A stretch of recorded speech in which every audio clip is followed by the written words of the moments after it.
lo que es el citoesqueleto.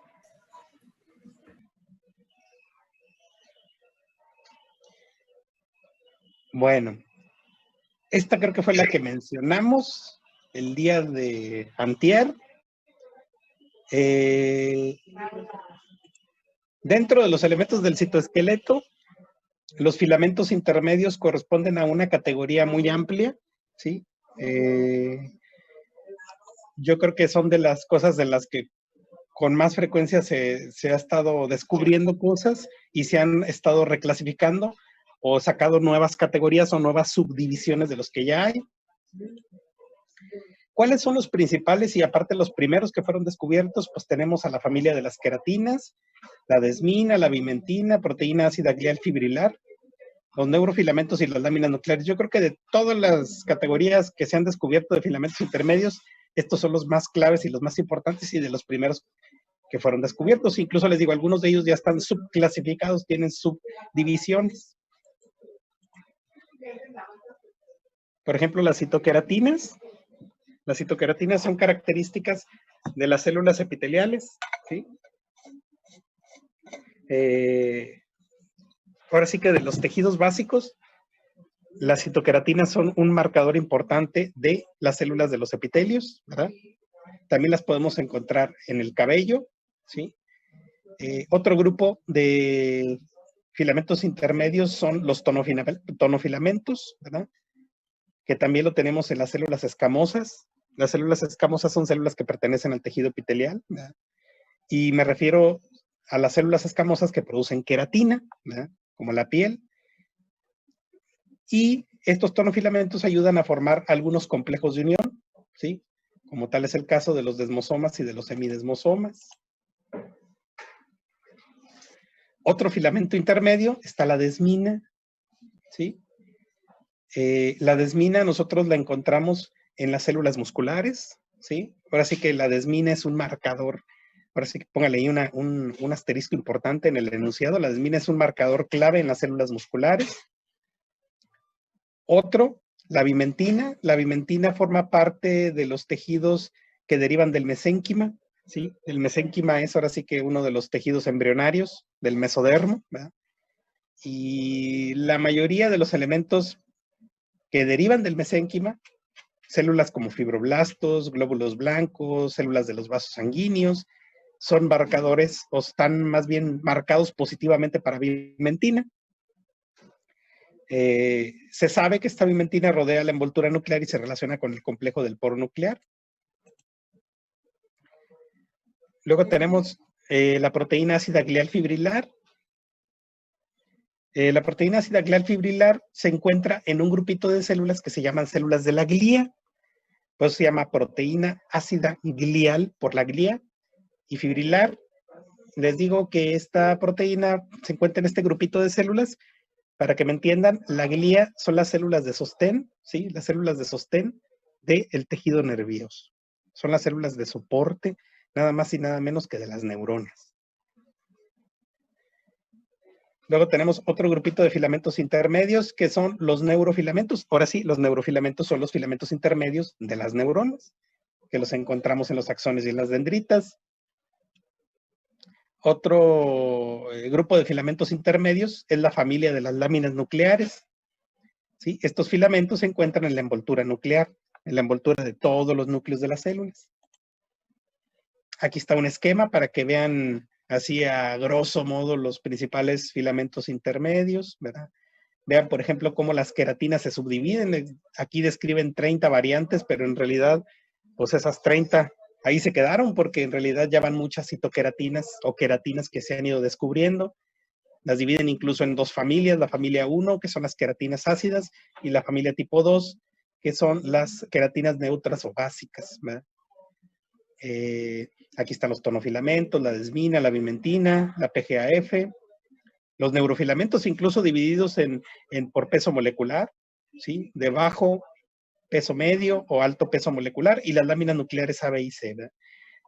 Aquí viene, incluso este cuadrito les digo es de su texto y viene en resumidas cuentas donde los localizamos, ¿verdad? Y en alguna parte sus funciones. aparte de las proteínas de los filamentos intermedios, existen moléculas que se unen a estos filamentos y ayudan a su arreglo tridimensional, ¿verdad? Obviamente, pues facilitando la formación del esqueleto celular. ¿Cuáles son estas proteínas de unión? ¿Sí? De estas proteínas de unión a los filamentos intermedios. Por ejemplo, tenemos a la filagrina, ¿sí? La filagrina se une a las queratinas. Otro ejemplo, tenemos la cinamina y la plectina, que son proteínas de unión a filamentos intermedios como la desmina y la bimentina, ¿sí? Las plaquinas, que conservan el contacto entre los filamentos intermedios de citoqueratina en los complejos de unión, como los hemidesmosomas. Esto lo vamos a revisar en el apartado de tejido epitelial, ¿verdad? Vamos a ver complejos de unión y vamos a hablar de desmosomas y hemidesmosomas. Y aquí nosotros podemos encontrar a las plaquinas, ¿verdad? Ahora ustedes van a decir, bueno, ¿tiene alguna utilidad conocer estos elementos de los filamentos intermedios? Pues sí, sí tiene utilidad. Fíjense bien.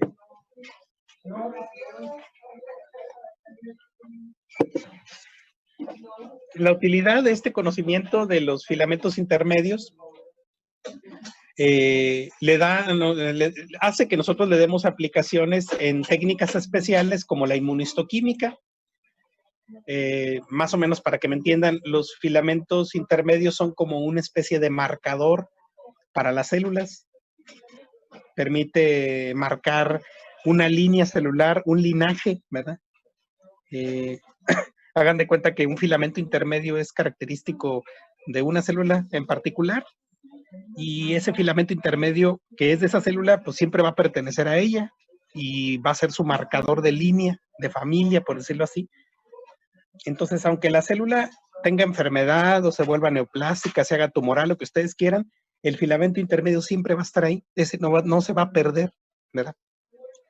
Entonces, la utilidad del conocimiento de estos filamentos nosotros lo aplicamos en técnicas especiales como la inmuno, para crear anticuerpos contra ellos y en dado caso, en algunas células, nosotros poder aplicar inmunistoquímica con marcadores específicos y decir, bueno, si le aplico anticuerpos contra estos filamentos intermedios, pues bueno, lo que me pinte positivo, yo puedo decir, bueno, pues esta célula pertenece a esta línea. O sea, ya nos han tocado casos, ¿verdad?, de tumores, por ejemplo, algunos tumores de tejidos blandos, ¿verdad?, tumores en algunas regiones, como sobre todo los de tejidos blandos, tumores de músculo, tumores de grasa, ¿sí? En donde, pues en ocasiones a las células no les vemos ni cara ni ojos de nada, o sea, se ven tan desdiferenciadas, sería la palabra, que no les encontramos qué origen puede tener por morfología, por hematoxilina y eosina, ese tumor. Y en ocasiones tenemos que recurrir a los filamentos intermedios, ¿sí?, con inmunistoquímica para poder clasificar y ya decir, mira, me pintó positivo para desmina. Bueno, pues ya sé que ese tumor, ¿sí?, ese tumor tiene una línea de músculo, tiene una línea muscular porque es desmina positivo. No, ¿sabes qué? Me pintó queratina positivo. Bueno, pues yo sé que ese tumor tiene un origen epitelial.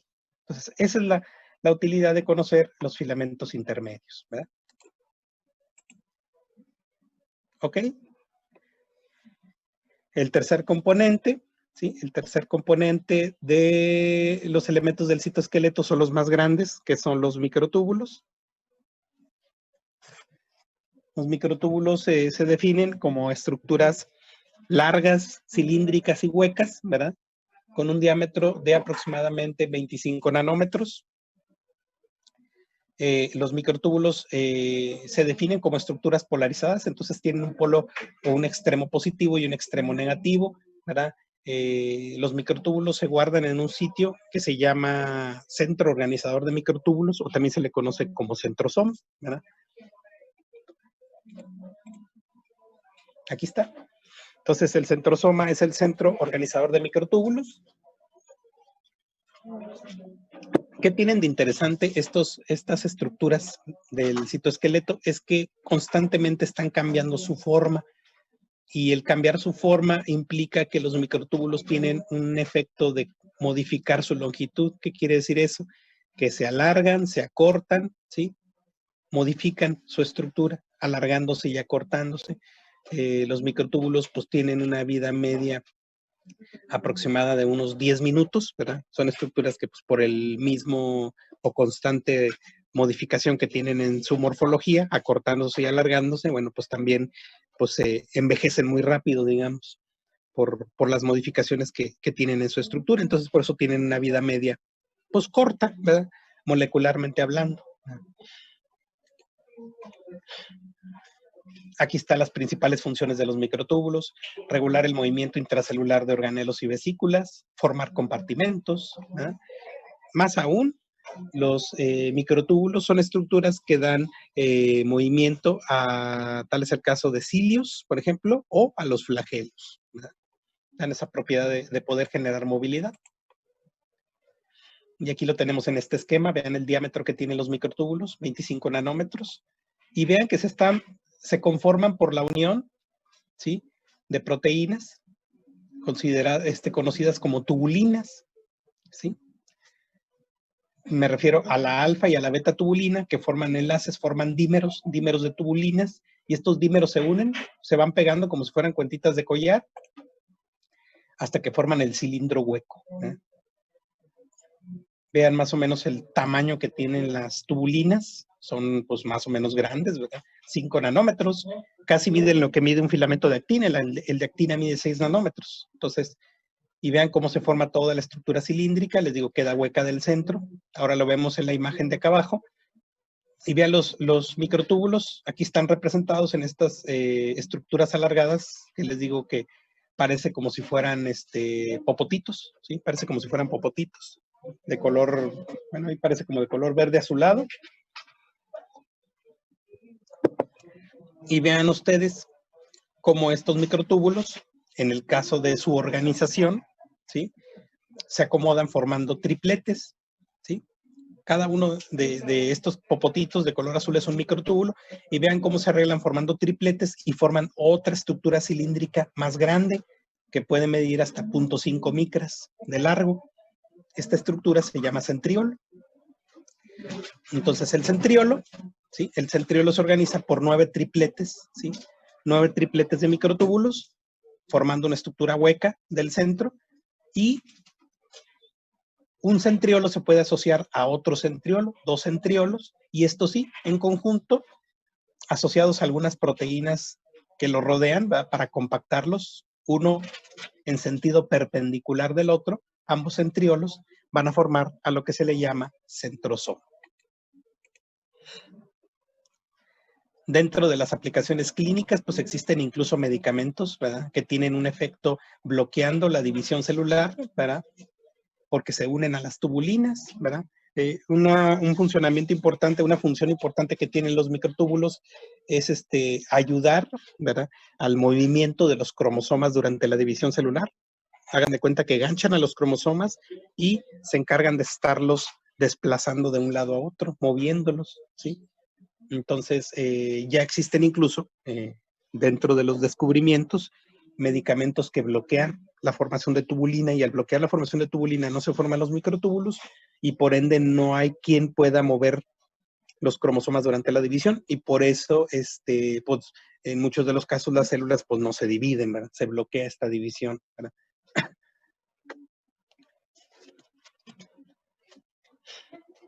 Otra cosa importante, ¿verdad?, en el movimiento dentro de los microtúbulos es que requieren, ¿verdad?, requieren moléculas que sirven como, por decirlo así, proteínas motoras. ¿Qué quiere decir esto? Proteínas son moléculas que se encargan, ¿sí?, que se encargan del movimiento en los microtúbulos, ¿sí? Algunos dicen que estas moléculas son como si fueran la gasolina de los microtúbulos para propiciar el movimiento, ¿verdad?, proteínas motoras. Y estas dos proteínas principales son dos: la dineína y la cinesina, ¿verdad? Esas son, digamos, que estas proteínas que tienen un efecto ayudando al movimiento en los microtúbulos. Son proteínas motoras, ¿verdad? Dineína y cinesina. Aquí tenemos a los microtúbulos. Por ejemplo, aquí están señalados con un asterisco. Aquí se ve un poquito borrosa la imagen. Me les pongo otra. Aquí está. Esta es una imagen sacada del texto de Sepúlveda, creo que es el que por ahí se los pasé, se los mandé por PDF. Véanlos aquí cómo se ven en un corte longitudinal. Déjenme les activo el puntero. Aquí están en un corte longitudinal. Y véanlos aquí en la fotografía del lado derecho. Esta está muy interesante porque los microtúbulos están arreglados. Aquí están en un corte transversal y están acomodados dentro de lo que es un cilio. Pero vean, miren, aquí están en vez de estar acomodados en tripletes como los centriolos, aquí los microtúbulos están acomodados en dobletes, ¿no? De hecho, están formando una estructura cilíndrica con dobletes periféricos de microtúbulos y en el centro queda un par de microtúbulos, ¿sí? Esta es la imagen de un cilio. Obviamente los microtúbulos en el cilio pues son muy importantes porque pues, le dan movilidad al cilio, ¿verdad? El cilio es como si fuera un pelito que se mueve, ¿verdad? En la célula. Aquí está la definición de los centriolos. Son estructuras cilíndricas, pequeñas, ¿verdad? Y se acomodan de 9 tripletes de microtúbulos, ¿verdad? Y obviamente, pues tenemos al siguiente nivel de organización, cuando 2 centriolos se acomodan, ¿verdad? ¿Sí? 2 centriolos quedan en sentido perpendicular y se acompañan de una pequeña matriz, ¿verdad? De un material que se queda en la periferia, ¿verdad? Este material en la periferia se le llama material pericentriolar. Entonces, la presencia de 2 centriolos con el material pericentriolar van a formar ahora sí lo que se le llama centrosoma. Esta es una imagen muy interesante, ¿verdad? Porque se puede ver precisamente a los 2 centrosomas. Perdón que lo interrumpa. Es que ya lo entendí. O sea, el centriolo sí me queda claro que es una estructura cilíndrica formado por 9 tripletes de microtúbulos. Pero entonces, ¿el conjunto de centriolos hacen un centrosoma? Es que eso ya no me quedó claro. Así es. Déjame regreso.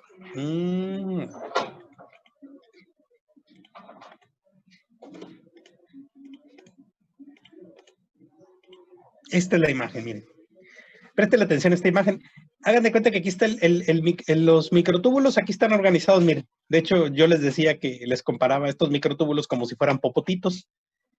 Y vean cómo están acomodados, formando los 9 tripletes periféricos, ¿sí? Sin nada en el centro, forman una estructura hueca. Este sería el centriolo, que es la definición que ya me dio usted. Entonces, cuando acomodamos un centriolo y se acomoda otro centriolo en sentido perpendicular, los dos forman el centrosoma. Obviamente, estos 2 centriolos están asociados a un material que lo rodea, que a veces se nota y a veces no se nota tanto en la microscopía electrónica. Es como una especie de matriz amorfa, que a veces sí se ve un poquito electrodensa y a veces no se hace notar. Entonces, los 2 centriolos con la matriz pericentriolar forman el centrosoma, y el centrosoma es el centro organizador de microtúbulos, que es lo que está en esta imagen. Fíjese, esta imagen está muy interesante porque se pueden ver precisamente 2 centrosomas, ¿sí? Este es uno, miren, se lo voy a señalar. Este es uno. Este es otro, miren. ¿Ya vio cómo está uno en sentido longitudinal y uno en sentido transversal? Porque están en arreglo perpendicular. No sé si lo pueda, si lo percibe en la imagen. Aquí está uno y les digo, acá está otro. Incluso se puede ver algo de la matriz pericentriolar, se las voy a señalar, sí, con el puntero láser. Miren, este material que se ve algo electrodenso rodeando la estructura cilíndrica, esta zona de aquí, que se ve un poquito oscurita, electrodensa, ese es el material pericentriolar, ¿sí?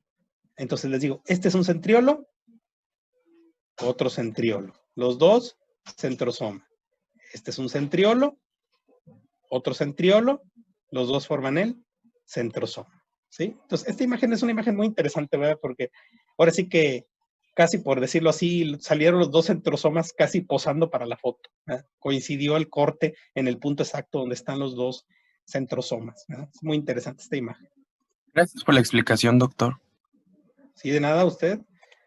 Ok, entonces aquí está. El material pericentriolar se dice que se compone por algunas moléculas como gamatubulinas, una molécula llamada pericentrina, ¿verdad? Que tienen un efecto interaccionando con los microtúbulos y los unen obviamente en el centrosoma, ¿sí? También se dice que se asocian a proteínas de unión al calcio, como la caltractina, ¿verdad? Que tiene un efecto interviniendo en el proceso de duplicación, ¿verdad?, de estas estructuras, ¿verdad? Entonces, ahí está algunos de los elementos que tiene el material pericentriolar, ¿verdad? Gamatubulinas, pericentrinas y proteínas de unión al calcio. Bien. Pues terminamos este apartado un poquito largo de biología celular, pero nos queda lo más importante de la célula. Así que, pues no tanto lo pesadito, porque ya lo pesadito ya lo pasamos, pero sí nos queda todavía un poquitito para acabar este apartado de biología celular, que sería núcleo. Déjenme, se los comparto de una vez. A ver. Vamos a ver.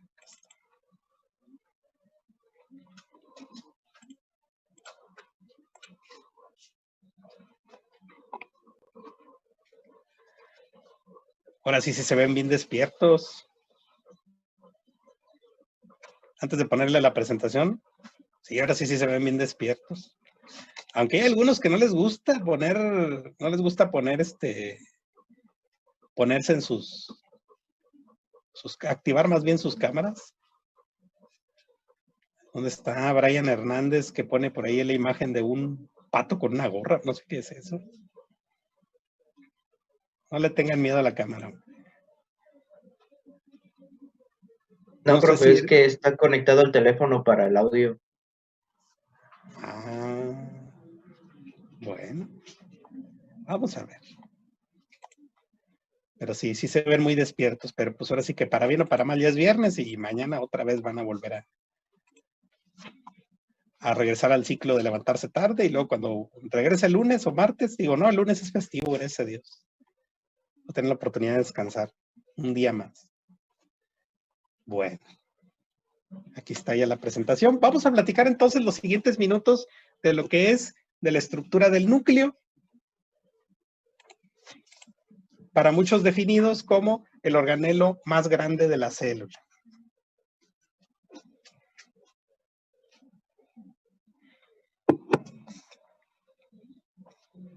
Es un organelo doblemente membranoso.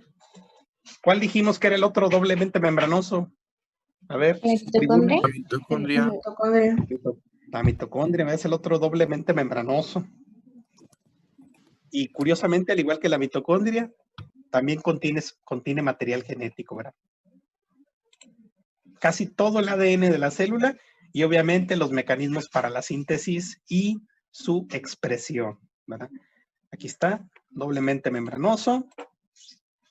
¿Cuáles son los elementos que se le estudian al núcleo morfológicamente, ¿verdad? Tomando en cuenta sobre todo la microscopía electrónica. Bueno, pues el material genético número 1, yo creo que de lo más importante, ¿verdad?, que es a lo que se le denomina cromatina. Número 2, el nucleolo, para muchos definido como el núcleo del núcleo, que es ahora sí que el centro del ARN ribosomal. Vamos a ver más adelante qué es esto. Y un grupo de moléculas que sirven para el mantenimiento y conservación del núcleo, ¿verdad?, que se les llama nucleoplasma, ¿sí? El nucleoplasma se encuentra entremezclado con los dos anteriores. Entonces, para fines prácticos, lo que yo voy a poder observar con el microscopio electrónico o incluso con el microscopio de luz va a ser el material genético, la cromatina y el nucleolo. El nucleoplasma queda entremezclado con los dos primeros. Y esta es ahora sí que de las pocas imágenes, si no es que la única, que voy a ponerles con hematoxilina y eosina, nada más para que vean la estructura del núcleo. Miren, esta es una imagen de hepatocitos en el hígado. Vean la estructura del núcleo, un núcleo redondeado, ¿verdad? Obviamente esto sería la cromatina. Todo esto, déjenme les activo el puntero. ¿Sí? Esto sería lo que es la cromatina. Y esto sería el nucleolo. Miren, aquí está otro nucleolo, así que el nucleolo, que es el núcleo del núcleo. Acuérdense, no olvidemos, ¿verdad?, el material genético, núcleos morados, citoplasmas rosas. Entonces vamos a platicar primero de la cubierta del núcleo. La cubierta de núcleo se le llama envoltura nuclear, ¿verdad? Aquí está, doblemente membranoso. Entonces, si es doblemente membranoso, le vamos a estudiar una membrana externa y una membrana interna, ¿verdad? Estas dos membranas se separan por un espacio que mide aproximadamente de unos 10 a 30 nanómetros y se le conoce como cisterna perinuclear, ¿verdad? Muy importante, estas dos membranas no son continuas, ¿verdad? El núcleo, a pesar de que está guardando algo muy importante que es el ADN, ¿verdad? Ahora sí que es, en la célula es el tesoro más preciado, ¿verdad? Porque pues ahí está toda la información de la célula. A pesar de que aquí está ese tesoro tan importante, las membranas nucleares no son completamente consecutivas en su morfología, vamos. Tiene comunicación con el citoplasma, ¿verdad? Y esta comunicación la hace a través de unos hoyitos que tiene en la superficie. Esos hoyitos se llaman poros nucleares. Y esta es una imagen muy interesante, porque es una imagen con el microscopio electrónico, pero es una imagen con algo de acercamiento, pero sobre todo se ve algo borrosona, porque sí también de la bibliografía que la tomamos era una bibliografía algo vieja, pero en esta imagen más bien se menciona uno de los conceptos que yo les dije, la relación que tiene el núcleo ¿con qué organelo les dije que tenía fuerte relación la membrana nuclear? A ver, pregunta de la próxima semana. Con el El citoplasma. retículo endoplasma rugoso. Con el retículo endoplásmico rugoso, ¿verdad? Fíjense, Sí. aquí les estoy señalando con todo esto el puntero, todo esto es el núcleo. Les voy a señalar la envoltura nuclear. Vean acá arriba. Aquí está, todo esto es la envoltura. Miren, esta sería entonces como quien dice la lineecita de la membrana externa. Y a este nivel estaría la membrana interna. Todo esto es en conjunto la envoltura. Obviamente el espacio que queda entre una membrana y entre otra membrana es a lo que se le llama cisterna. La cisterna es el espacio. Esta sería la cisterna. Y vean ustedes cómo la membrana se continúa acá abajo, miren. Pero ya vieron cómo saca una lengüeta de este lado. Esta es la lengüeta. Miren, vean incluso cómo ya empiezan a aparecer los ribosomas. Algunos ribosomitas ahí en la superficie. Vean la continuación de la cisterna perinuclear con lo que es el retículo endoplásmico rugoso, ¿verdad? Aquí se abre la lengüeta y se va hacia el exterior del citoplasma, ¿verdad? Es muy interesante, ¿verdad? Entonces aquí está lo que es la estructura del núcleo y vean la continuación con el retículo endoplásmico rugoso. Les digo, aquí se pueden alcanzar a ver algunos ribosomas. Otra imagen de un núcleo con el microscopio electrónico. Todo esto que está aquí adentro, entonces esto sería la cromatina. Este sería el nucleolo. Esta sería entonces la envoltura nuclear. Y vean, en esa imagen sí se alcanza a percibir dónde están los poros nucleares. Incluso están señalados con una flecha. Miren. Aquí está un poro, otro por acá, este otro, este a este nivel, acá está otro más, y hasta en la parte de arriba está bien. Un poro y otro poro. Entonces les digo, aquí se puede ver lo que es la cromatina y el núcleo. Aquí está, membrana interna. La membrana nuclear interna tiene un grosor de aproximadamente unos 6 nanómetros, ¿sí? Pues está en contacto con un grupo de filamentos intermedios compuestos por las famosas láminas nucleares, ¿verdad? Que es lo que ya habíamos mencionado en los filamentos del citoesqueleto, ¿verdad? Luego tenemos la membrana externa con un grosor similar. Y muy importante, en la envoltura nuclear, pues tenemos entonces a los poros nucleares, que son interrupciones de la membrana, ¿verdad? En ese punto donde están los poros nucleares, las membranas se fusionan, ¿sí? Y obviamente, pues los poros propician una comunicación, ¿sí? Una comunicación entre núcleo y citoplasma, ¿verdad? Esta es una imagen, ¿verdad? Con microscopía electrónica de barrido y vean cómo la superficie de lo que es la cubierta, la envoltura del núcleo, estos son los poritos, miren. Todos estos son los poritos. Aquí está. Por microscopía electrónica, entonces se ha revelado que alrededor del poro, de este hoyito, ¿verdad? Encontramos múltiples estructuras asociadas y todas estas estructuras asociadas se les conocen como complejos del poro nuclear, ¿verdad? Vean el diámetro que tiene el poro nuclear, que es de aproximadamente de 80 a 100 nanómetros, ¿verdad? Es algo grande. Y aquí está. El complejo del poro nuclear tiene un montón de glucoproteínas asociadas y tan es así que este grupo de glucoproteínas, ¿sí? Se agrupan formando 3 anillos.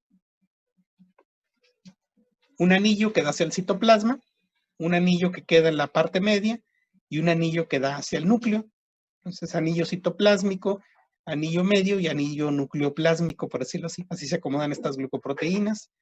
Incluso hasta la parte profunda, en el anillo nucleoplásmico, ¿sí? Se acomoda una especie de moléculas que forman una estructura parecida a una canastilla. Déjenme se las pongo. Sería una imagen algo parecida a esta. En su libro hay una imagen parecida, nomás que está un poquito más pintada, ¿verdad? De una edición más vieja. Miren, esta como quien dice sería la membrana externa, la membrana interna. Este sería entonces la cisterna perinuclear.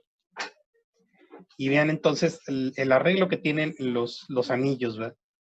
El anillo citoplásmico, el anillo intermedio, el anillo nucleoplásmico de glucoproteínas, y luego vean cómo en la parte profunda del anillo nucleoplásmico, ¿sí? Algunas de las moléculas se acomodan formando una estructura como de canastilla. Obviamente, pues todo esto es visto, ¿verdad?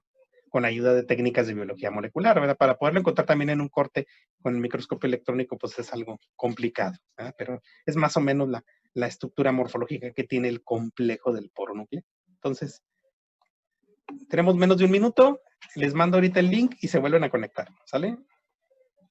Sí, doctor, gracias. Yeah.